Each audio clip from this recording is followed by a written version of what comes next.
Please join me in welcoming two-time U.S. Open champion Brooks Koepka. Brooks, how does it feel to be back at a U.S. Open? Yeah, it feels good. Excited for the week. Playing really, really well. And, yeah, I've always liked U.S. Open, so it'll be a tough test this week. The course is a little different than other U.S. Open tracks. Can you talk a little bit about your experience here and what you've seen so far? Yeah, I've only seen the front nine. I haven't seen the back. I'll go see that today. I was told the back nine, the rough's a little bit deeper. Some long par threes, I do know that. But yeah, it'll be interesting just to see the whole golf course, then probably get back to you on that. We're going to open up to questions right here front. Hi, Brooks. Timothy Parker, Spectrum Networks, Los Angeles. Obviously, last week's merger was a big deal.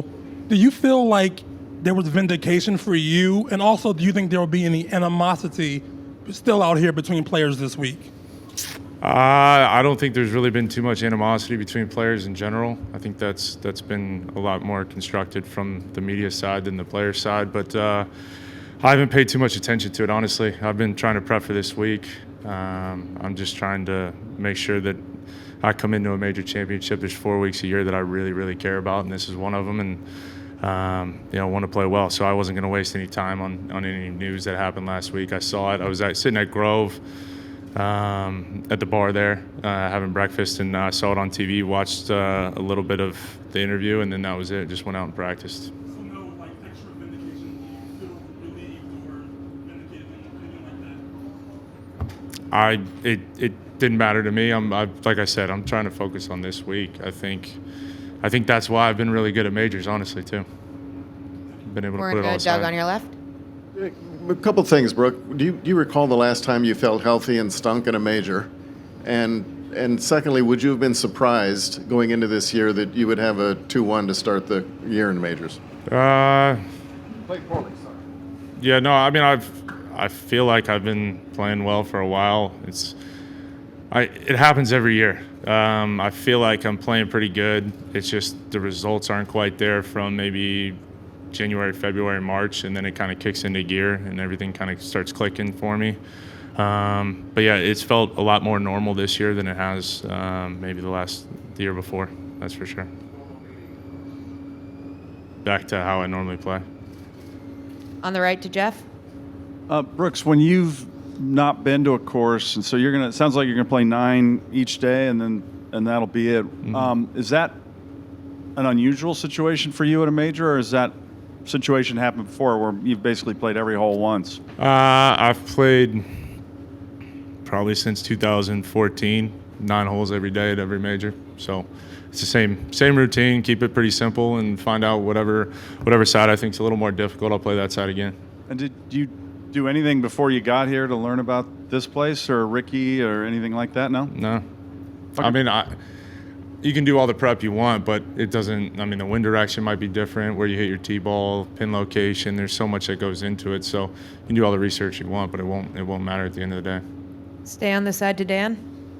The PGA Tour guys expressed complete shock at the announcement. Were you guys as surprised on your side? Yeah, I think there was. It was just kind of because we didn't hear anything about it. That's kind of, I think, the one thing that shocked everybody the most. I think I ran into Ricky and JT after watching the whole thing, and they were asked if they knew, and they said they didn't know either. So they were kind of learning about it. They were on the back of the range, so I probably saw them 30 minutes after, I guess, the news broke. On your left to Ann. Hey, Brooks, you've always been able to maintain your focus despite what's going on around you. What's the secret to doing that?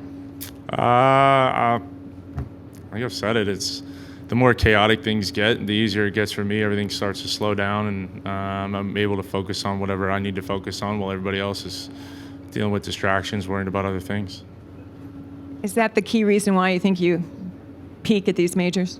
I think there's a few of them, but I think it's definitely one of them. I enjoy the chaos. On your right to Gary. Brooks, your first major start was a U.S. Open. First top 5 in a major was a U.S. Open. First win in a major was a U.S. Open. What was it about this event that you found comfort or an embracing feeling about it? I just love when, I guess maybe somewhere closer to even par wins. I'm not, if it's going to be a birdie fest where 21 under wins. That's really not the style. I don't really think I've even competed in many golf events over my career where that's happened.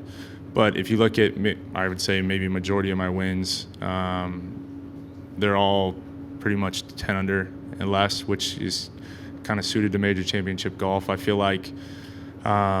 just feel like I can outlast everybody when it comes to having to par things to death or just kind of wearing guys out on the golf course and just mentally beating you, and just know when it's my time to kind of take that opportunity and go with it. And I think being patient's a big thing with that as well, and just knowing when to go after a flag or when to play cautious. We're going to take one here from the WebEx. If you rejoin the PGA Tour, would you be interested in bringing the team golf concept? I mean, like I said, I'm not going to go into the future. I don't have a crystal ball with me, but I'm just worried about the U.S. Open. If I can get to number 6 pretty quick, that'd be nice. Here, second row on the right.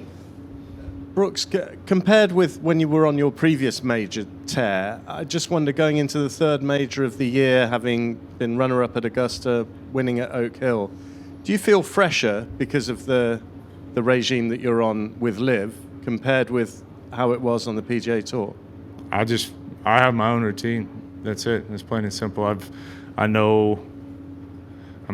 pretty sure I know what it takes to compete in majors. I've won 5 of them and been, second 4 times, and just over my track record, how to prepare when you're here, how to prepare when you're home for it. And I've got that, I guess, on lock. So it's no different playing a LIV schedule going into these majors? Just golf, man. Last row here on the left. We know one thing is there will be some kind of penalties or conditions or whatever. LIV golfers coming back, being reintroduced to the PGA Tour. Are you okay with that? You think that will be okay? Like I said, I'm not. It's a lot of what if games, so I'm not really worried about it. I'm not going to play the what if game. If it happens, it happens. If it doesn't happen, it doesn't happen. On the right on the rail, 2 in a row. Hiya, Brooks. Appreciate that we're dealing with a lot of unknowns at the moment, but in Augusta you touched upon the fact that you may have made a different decision 12 months ago if you'd known how your body was going to heal up. So if this were to happen, would you be one player who would want to play PGA Tour golf again? Yeah, I mean, there's always, right? You have your favorite events. Like I've always enjoyed Waste Management. I thought that was a fun event, but I think that kind of goes into the whole thing with like the chaos, right? Like there's a lot of people, a lot of things going on where it's a lot of fun to play, and I've enjoyed it. I've won there twice. That's one place I guess I've missed playing. But yeah, I'd have to go through the whole schedule. I mean, Memphis, I've always played well. There's certain events, right? You've always liked. Even Dunhill, I've always liked Dunhill. I thought that was a fun event. I mean, St. Andrews is my favorite course in the whole world, so I'll take any chance I can get to go play there. So, aside from the courses, are there things you miss about, seeing pals of yours week in, week out? Yeah, absolutely, right? We see some of the guys that just live in Jupiter and play the same courses. We see those guys, but I mean, there's certain guys like, for instance, like John Rahm. He didn't live down there, so I don't get to see him too much and get to hang with him. Scotty, kind of same thing. It's those guys that aren't in Jupiter. You kind of miss seeing and playing against them. Back right to Alex.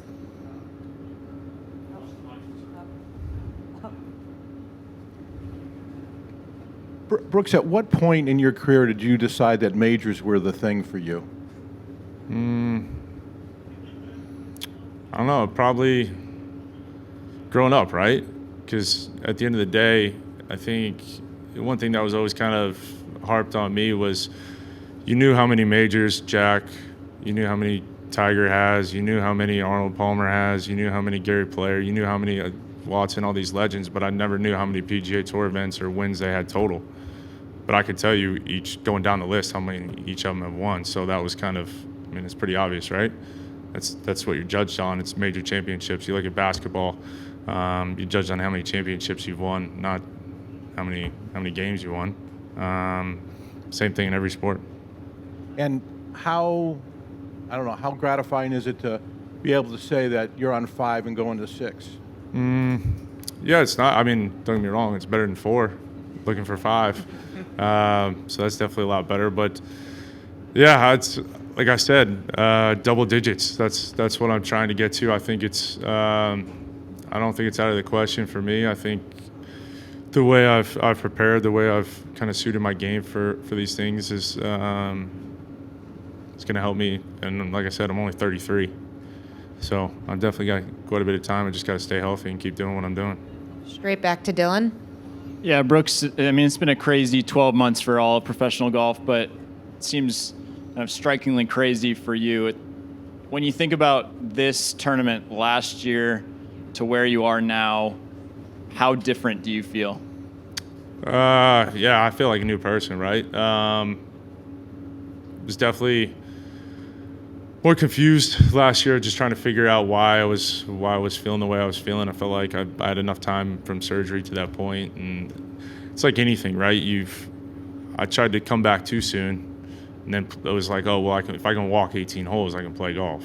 So just kept playing through it and never let my body heal. And then from there, it just created some bad habits. And by the time you actually figure out that you're starting to get healthy, you've got to get rid of those bad habits, and then it's a whole new process. And it just takes a long time. Any athlete that's ever been injured really knows what it's like. It's not fun. It's painful, but you just got to suck it up and deal with it. If you could go back and do it again, is that the main thing you would change? Just take a little more time off? Yeah, I think I would. Yeah, I definitely would have taken probably 4 or 5 months off, maybe the whole year off. A few more right here on your right. Brooks, from what you saw on the front nine, what do you make of the risk reward that the course offers, and also how do you see 6, and what's your approach perhaps to that hole? Well, you can't see 6, so yeah. Yeah, there's a few blind tee shots.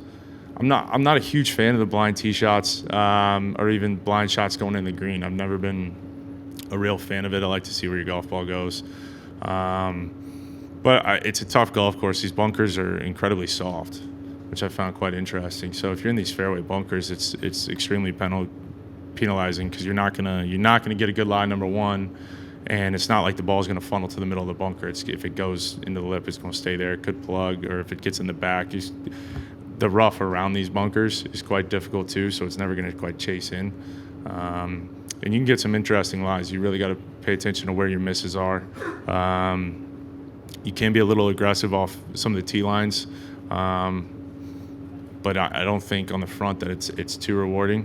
You can kind of play it safe, but 6 is going to be interesting. You can see anything from a 7 to possibly a 2, so that's be a fun hole to just stand on and watch. If I was watching, that's where I'd go stand. Back to Doug on the left. Appreciate where you stand on the majors. I think we all know it by now, but I'm really curious, just coming from your perspective of how you got here in the first place, of not getting through second stage, Challenge Tour, working your way up just to get a regular spot in the majors. When did you feel or experience what a big deal they are? Was it just playing in one? Was it contending? Was it actually winning? Can you kind of go back to some of those moments? I think contending definitely makes you appreciate how big these things are. What was your first contention? It felt like contention to me, but it probably wasn't. It was at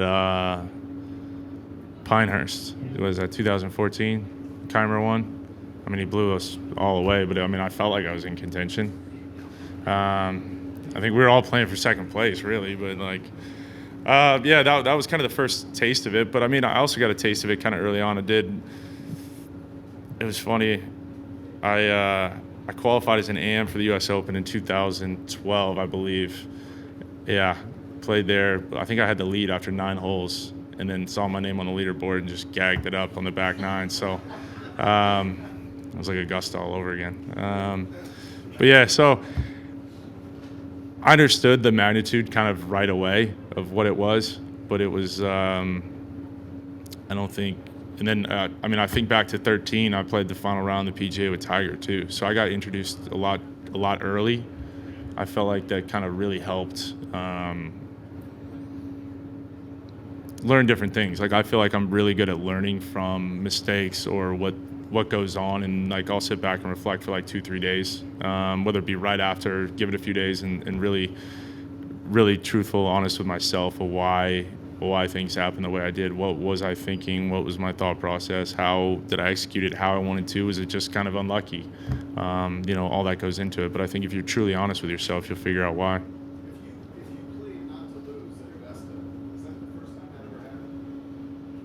I mean, I can't give away what I was doing, but yeah, it didn't work, clearly. But I'll be honest with you, I told everybody at PGA I was never going to let it happen again. So I know how to make adjustments and really figure out what goes on, and that's, I think, probably one of my biggest attributes that I think I have. 2 more front right. I know you said you haven't played the back 9 yet, but 15 obviously is a pretty unique hole and could be as short as 80 yards depending on the pin location. What do you hope to get out of it when you practice, and what do you want to learn about that hole? I'll just tell you what I do every hole.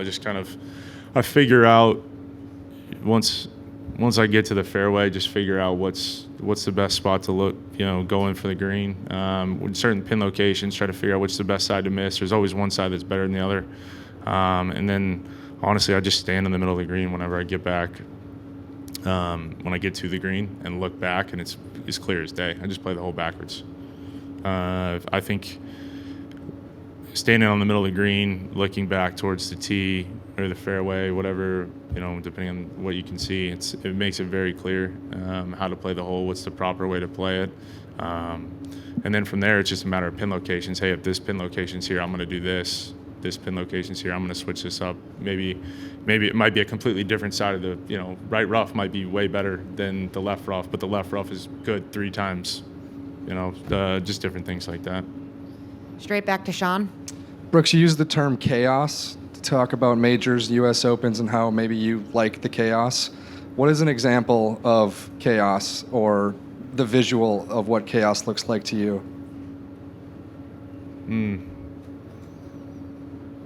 First one that popped in my head was maybe Shinnecock, right? Everybody was bitching, complaining.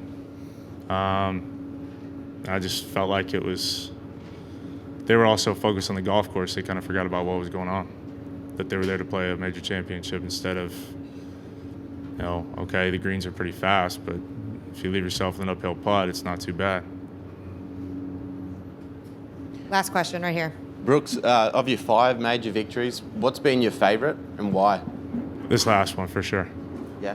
They all mean something different, but this last one, for all the stuff I had to deal with, all the pain, the tears, all the stuff that went into it.